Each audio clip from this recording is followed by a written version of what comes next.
Good morning, and thank you for joining us today. My name is Timothy Lee, and I'm a research analyst with Red Cloud Securities. I'm delighted to host a Red Cloud webinar on nickel, both nickel mining as well as downstream processing of nickel and other battery metals today.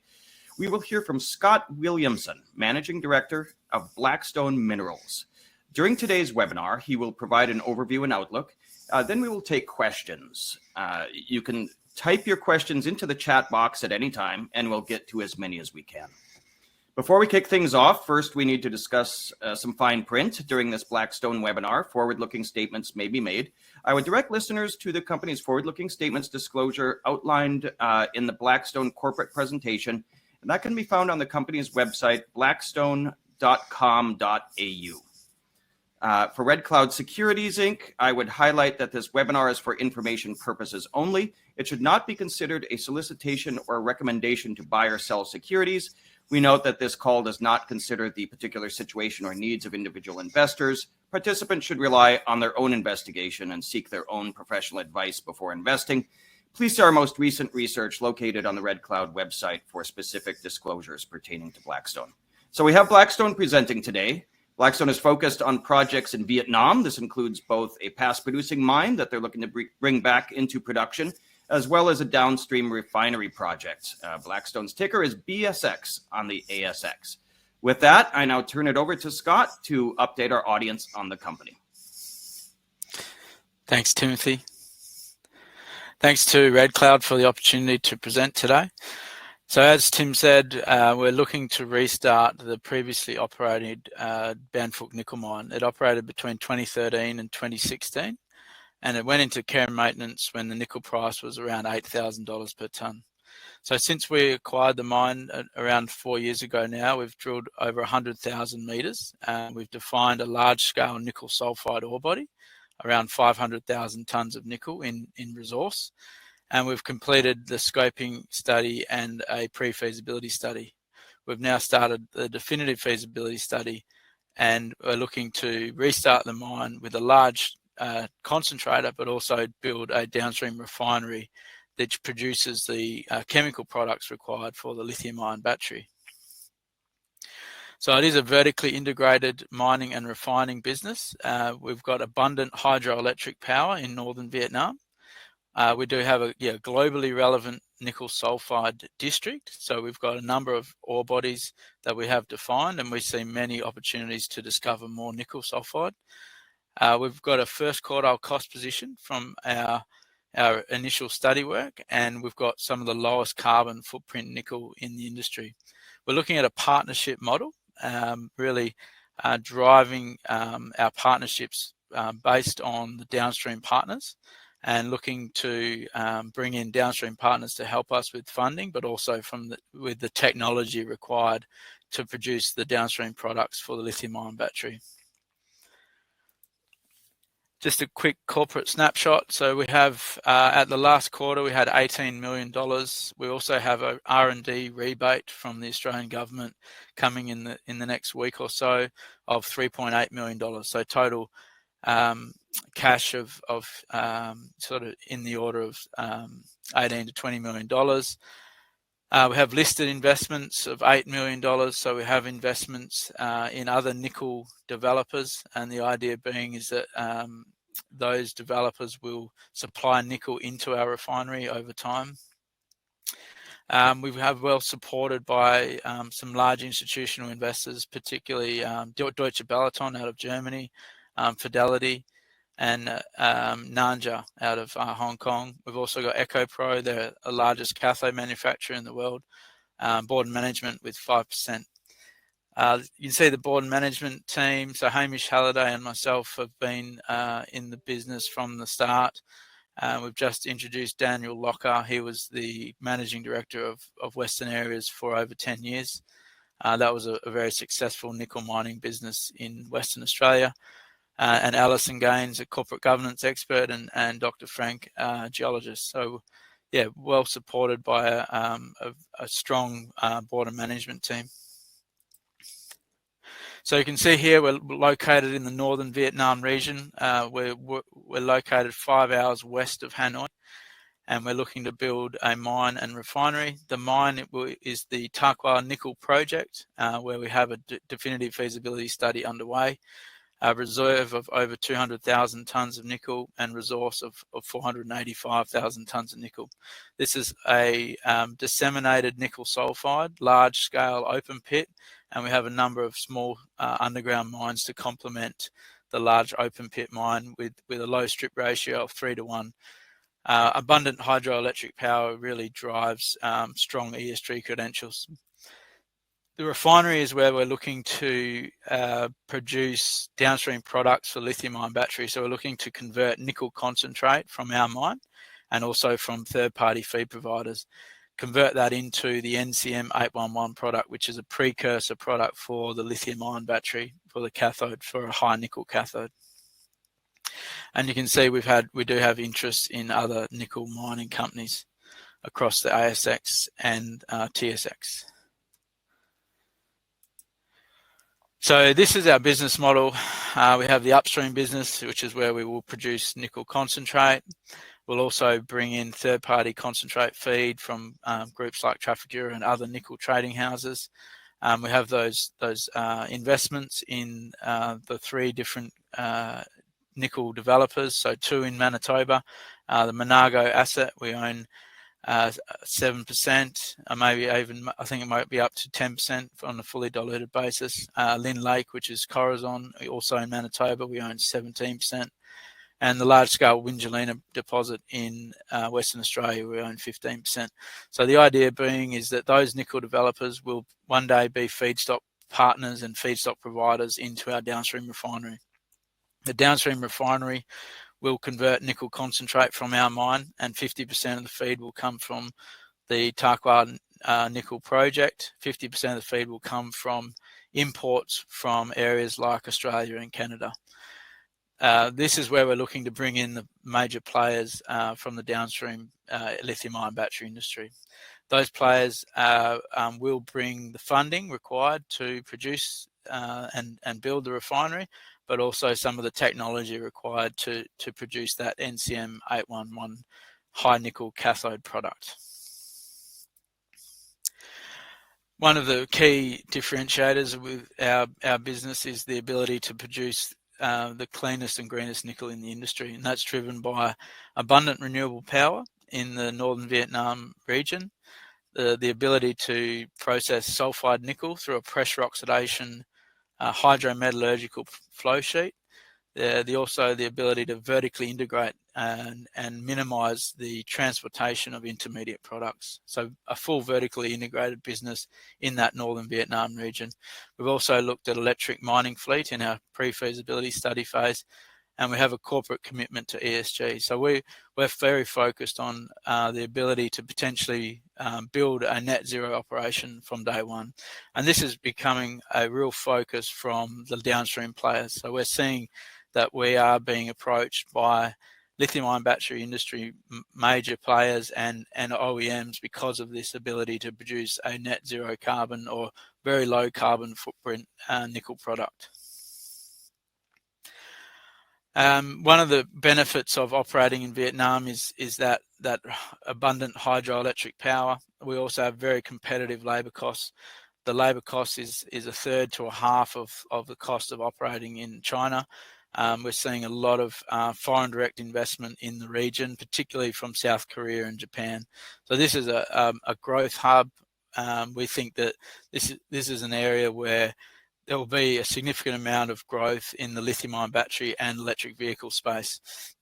We also have a local electric vehicle company called VinFast, so they're pushing into the US and European markets. They are located in Haiphong, which is the port city nearby the mine and refinery, so well located with a local electric vehicle company, but particularly well located with the major players in the lithium-ion battery industry being in South Korea, Japan and China.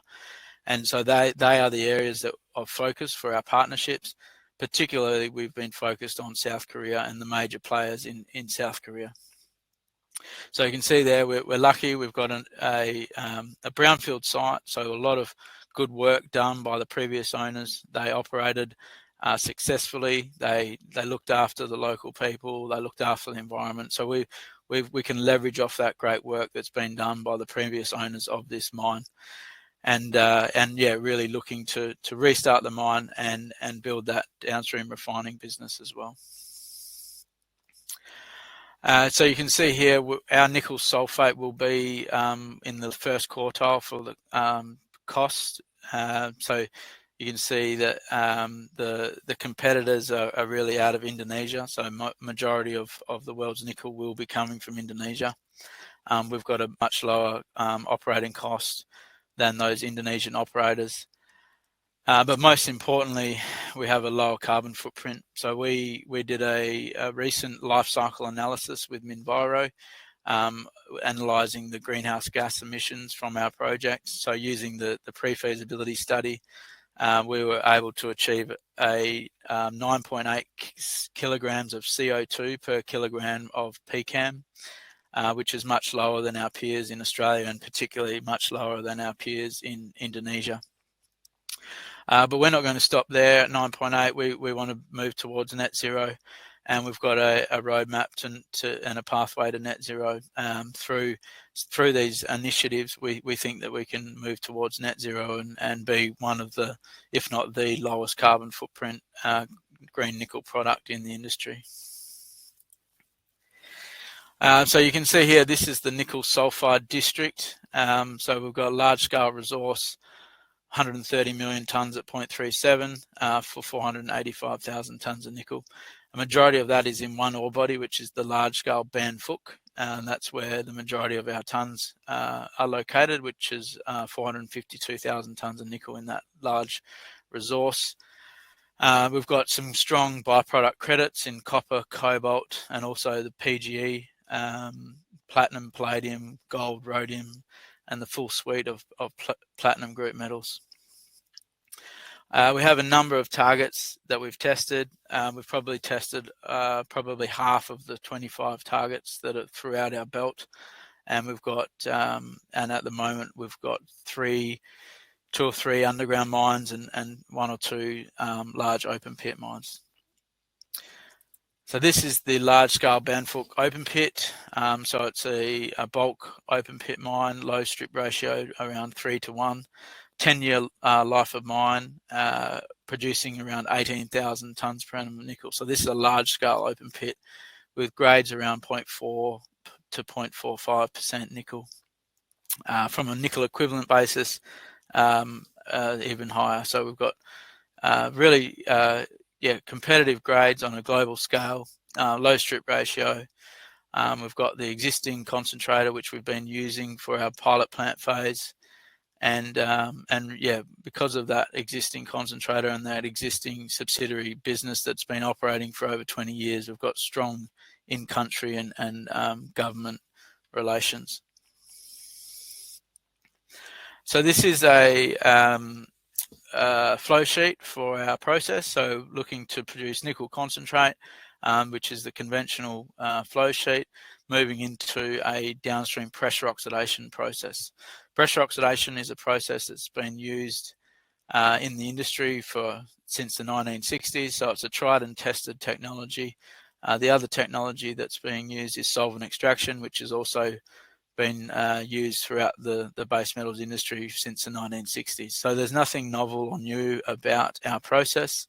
It's very conventional mining industry technology that we're looking to use in this downstream hydromet process. One of the benefits of this downstream hydromet process that we're using is very flexible with respect to feedstock. So we're looking to purchase nickel concentrate from third-party feed providers. We can also feed in mixed hydroxide precipitate, which is the product that is coming from nickel laterite or HPAL. Nickel matte is another product that we can feed in, and also black mass, which is the recycled product from the lithium-ion battery.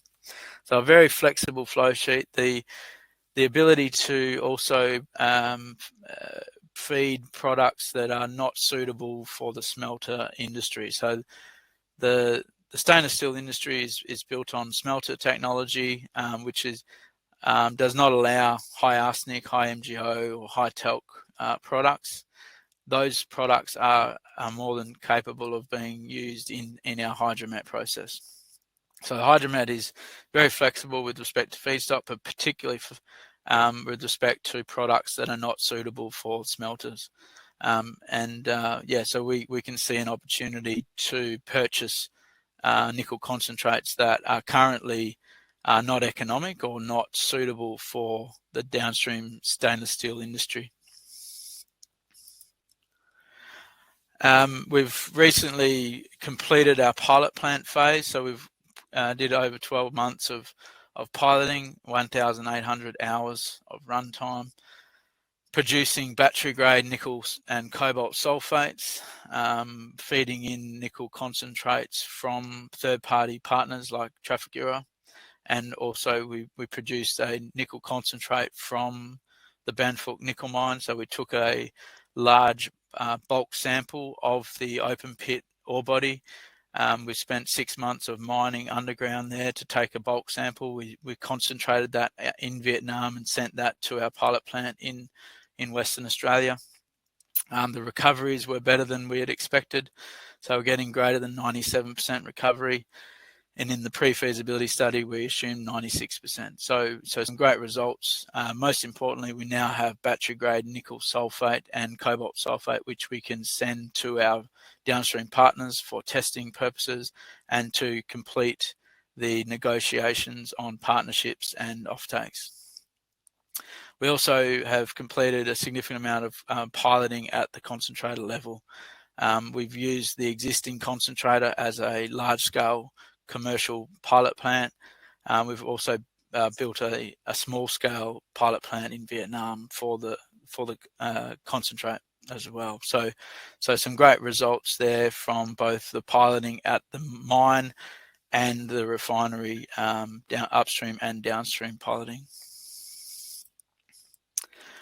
Upcoming milestones for the business. So we've completed the pre-feasibility study. We've done an extensive pilot plant phase. We're now looking to complete the definitive feasibility study over the next 3 months for the refinery.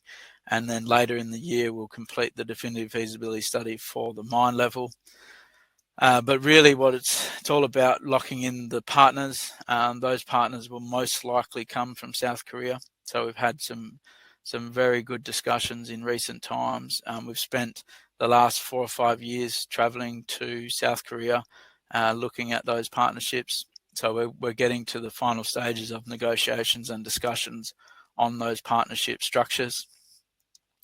We also need to lock in our third-party feed supply. So we need to work with trading groups and other nickel mining companies to lock in the third-party feed, which is 50% of our feed will come from third-party feed providers. So we'll lock that in over the coming months.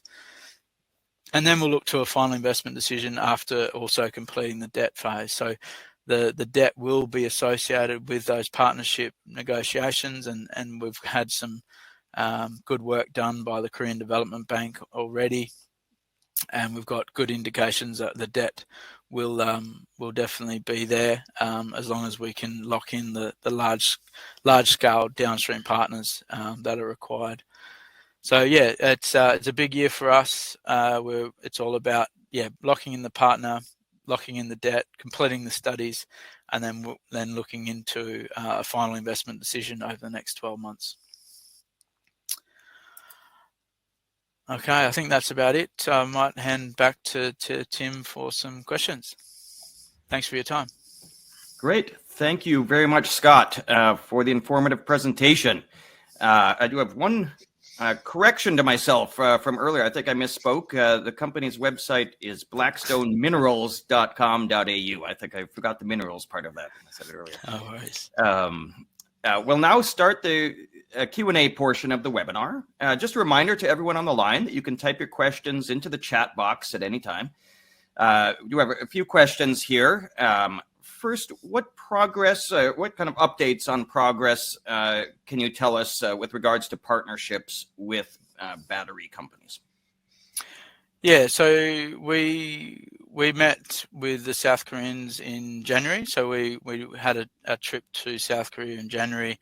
We also had a follow-up with most of those groups at the PDAC conference recently as well. So there was three major players that we met with in Toronto recently, and we're getting to those final stages of negotiation. So what we're seeing is there's particular interest in the green credentials and the ability to produce a low carbon footprint nickel, and that's the new I suppose focus of these groups, and we think that is particularly coming from most likely the European car manufacturers, and so there's a real focus on the green credentials, and that I think is great for the nickel sulphide industry, and it's great for Canada as well, because there's some great nickel sulphide opportunities in Canada and Australia, and so we're very excited about what this means,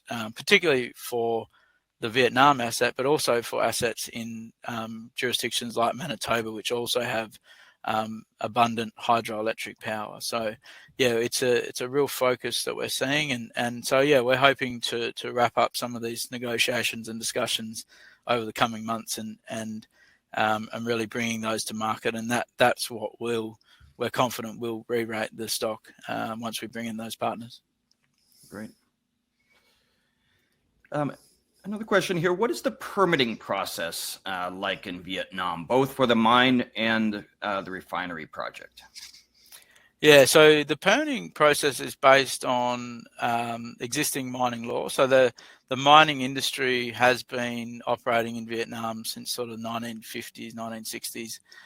So there is a long established mining industry with mining law. A lot of that industry is sort of based on a Russian type of process, and so their JORC or NR 43101 equivalent is actually based on the Russian system, and so that means that it's actually a little bit different to how we would do it in the West, but it's very similar process.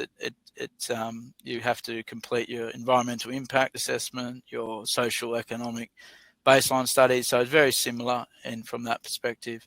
It is bureaucratic, so it's definitely a bureaucratic jurisdiction. But the good thing is there is established mining law, established permitting process. It is a process that takes a bit of time, but as we know, mining is not easy anywhere in the world at the moment. So at least we've got good, strong mining law and an established permitting process. So it's no different to anywhere else that we've operated. Great. And one question about the NCM PCAM market. You mentioned that you're in long-term contracting talks. What is the nature of the uncontracted or spot market for this product, and does it affect the economics of your project? Yeah, it's a really good question. So we have the ability to produce either NCM or a nickel sulphate and a cobalt sulphate. So recently we've talked about a multi-product strategy.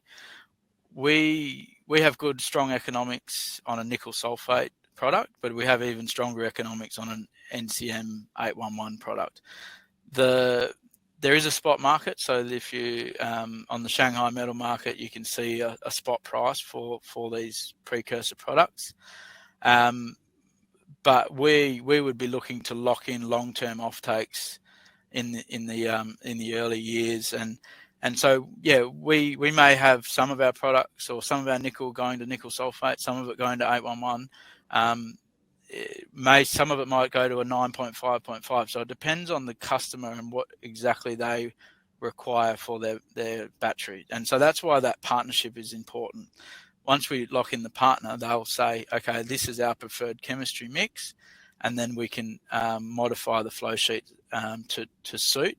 But most importantly, we'll be able to lock in those long-term offtakes with those strong premiums to nickel metal prices. So both of these products, nickel sulphate, NCM, cobalt sulphate, they all trade at significant premiums. Maybe not cobalt sulphate, but particularly the nickel products trade at significant premiums to the nickel metal price, particularly with the green credentials. So if you have strong ESG green credentials and you're ex-China, you will get a strong premium for these products, and they are driving strong economics.